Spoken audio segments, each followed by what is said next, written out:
Hello there, YouTube viewer. We're here today to talk about differences between ports, enhanced ports, sequels, and how to be able to tell which one is which. Now, I know what you're saying.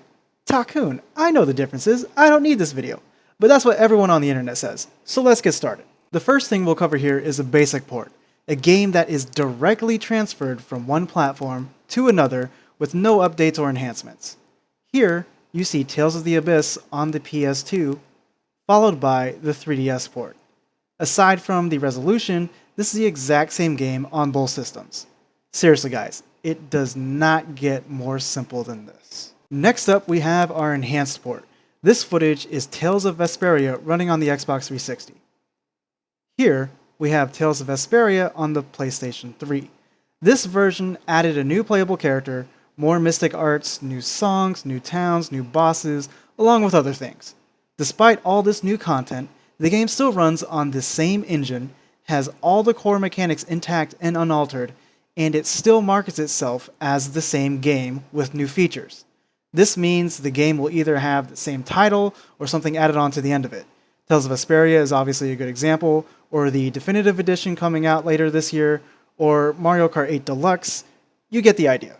And finally, we have our sequel. The sequel will run on a new engine or a modified engine of the previous game. This allows for additions and alterations to the established game mechanics.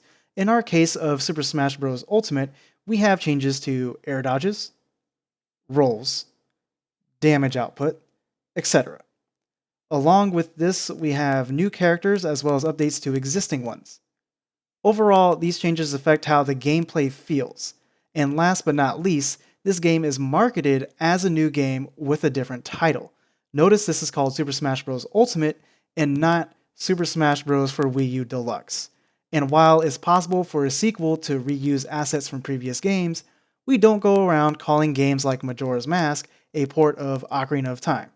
Sure, those games share quite a number of assets, but it's completely obvious that they're different games when you play them.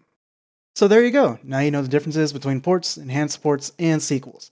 Feel free to share this newfound wisdom with your peers who might be confused or in denial as to what's a port and what's a sequel. Win a debate on the internet. Or present factual evidence for your argument, realize the person you're talking to has an IQ level that is in the single digits, and proceed to close the internet for the rest of the day. I know I do that more often than I'd like to.